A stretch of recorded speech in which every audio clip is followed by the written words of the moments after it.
ఇస్మాయిల్, ఖైరత్ అందరూ మన అలీబాబా అందరికీ కూడా అన్నిటికి మించి మా బాలింగ గౌడ్ గారు, అదేవిధంగా మార్కెట్ వైస్ చైర్మన్ వెంకటయ్య గారు, సంతోష్ ఎన్ఎస్వి అధ్యక్షులు, ఇక్కడ విచ్చేసిన మీ అందరు కూడా నమస్కారాలు తెలియజేస్తూ పేరు పేరున ఒకరిగా అందరూ కూడా నాకు బాగా దగ్గర.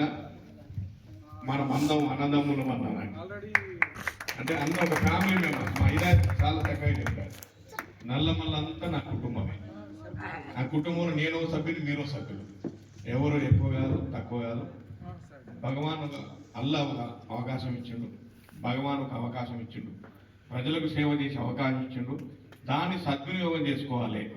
నేను ఎంత చేయగలిగితే అంత చేయాలి. ఇది నా కాన్సెప్ట్. అన్నిటికి మించి అమరాబాద్ మండలం, ఈ అమరాబాద్ మండలం, పదర మండలం, గుమ్మడి మండలం, ఈ మండలం నా సొంత కుటుంబం. అట్లని వేరే మండలాలని కూడా వేరని కాదు. జనరల్గా ఏం చేస్తామంటే ఇక్కడికి వచ్చినప్పుడు మండలం నా సొంతం అంటాం, వీడికి వస్తే ఎలమంపల్లి నా సొంతం అంటాం, ఎలమంపల్లి పోతే మా ఇల్లు సొంతం అంటాం, ఇక బయటికి పోయినామంటే అచ్చంపేట నాదంటాం. ఇది సహజం. సరే, ఏది ఏమున్నా నా కోరిక ఏమిటంటే నల్లమల్లను భారతదేశ పటం అవసరం అంటే ప్రపంచ పటంలోనే చాటి చెప్పాలి అని చెప్పి నా కోరిక ఉంది. దాంట్లో మీరు చూశారో లేదో, మీరు లండన్లో నల్లమల్ల గురించి మాట్లాడినా మా అలీబాబా కొడుకో మరి ఎవరు నాకు ఇద్దరు కలిశారు. వాళ్ళ సన్ అనుకుంటారు, వాళ్ళ సన్ను అల్లుడు మరి ఎవరో ఇద్దరు వచ్చారు నా దగ్గరికి. అక్కడ నేను వెళ్ళినప్పుడు అచ్చంపేట వాళ్ళు ఒక 25 మంది కలిశారు.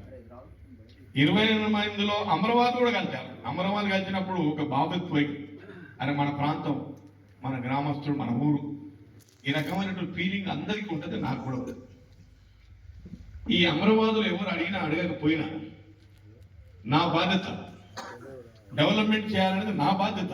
ఎందుకంటే ఇక్కడ పుట్టి పెరిగాను, ఇక్కడే పుట్టాను, ఇక్కడే నీళ్లు తాగాను, ఇక్కడే పెరిగాను, ఇక్కడే చదువుకున్నాను. కాబట్టి దేవుడికి అవకాశం వచ్చింది కాబట్టి ఎంత వీలుంటే అంత చేయడానికి సిద్ధంగా ఉన్నాను. అమరావతి ఒక్కొక్కసారి నేనే బాధపడేది. ఎందుకు బాధపడేదంటే అమరావతిలో